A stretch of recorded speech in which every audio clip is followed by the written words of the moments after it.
All right, let's get right into it. Today is September 9th, 2025, and we're diving into a really complex day of geopolitical moves for India. Everything we're talking about today is drawn from the top stories in the Hindu and the Indian Express. The board is definitely set, and all the pieces are in motion. And you know, the big story today is really one of immense pressure and trying to keep a very delicate balance. Seriously, from Washington to Beijing, and even right in its own neighborhood, India finds itself at the center of several high-stakes events, and they're all happening at once. It really feels like a game of multi-dimensional chess, but with huge, real-world consequences. So, the big question is, what are the most critical moves on the board today? Let's break it all down. Here's how we're going to tackle it. We'll start with what I'm calling the superpower balancing act. Then, we'll zoom in on the fires in the neighborhood. After that, we'll look at some global headwinds and what's at stake for India. And of course, we'll wrap it all up with the day's final takeaway. First up, Section 1, the Superpower Balancing Act. I mean, this is all about India's critical, and let's be honest, increasingly tricky relationships with the US, Russia, and China. Okay, so the top story lighting up the Indian Express today is this major standoff with the US. Washington is threatening a massive 50% tariff on Indian exports, unless India stops buying Russian oil. So you can see the dilemma right here. India is basically being asked to choose. On one hand, you've got the strategic partnership with the US, which is vital for the Quad. On the other, you've got energy security, and Russian oil is a full 30% cheaper, a really tough spot to be in. And we're not talking about small change here. This isn't just abstract diplomacy.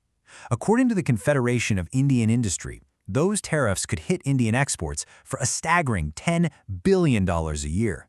That is a massive economic blow. An editorial in today's Indian Express just hits the nail on the head. It calls this a high-stakes gamble. You know, India is trying to defend its independence, its strategic autonomy, but the risk of alienating a key partner like the US is just incredibly high. And hey, while India is navigating all this pressure from the West, it's also making some really interesting moves in the East. The Hindu is reporting a major development with China. I mean, think about it. After that deadly clash in Galwan back in 2020 and that crucial Modi-Xi meeting just last month, we're hearing that today's talks in Beijing are actually close to a breakthrough on the Sikkim-Tibet border. If a deal gets done, it could dramatically cool things down along the line of actual control. Now, that whole balancing act with the superpowers, it has a direct ripple effect right in India's own backyard, which brings us to Section 2, fires in the neighborhood. Let's zoom in from that global stage to the really complex stuff happening right on India's borders.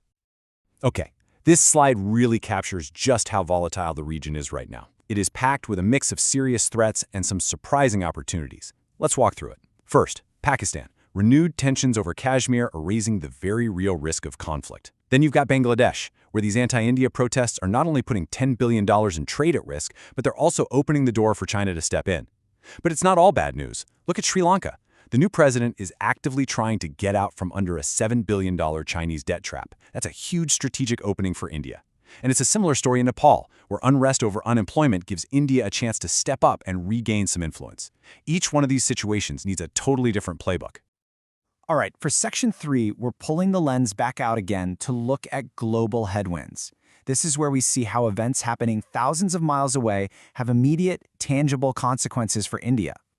And here's a perfect example, the escalating Hamas-Israel conflict.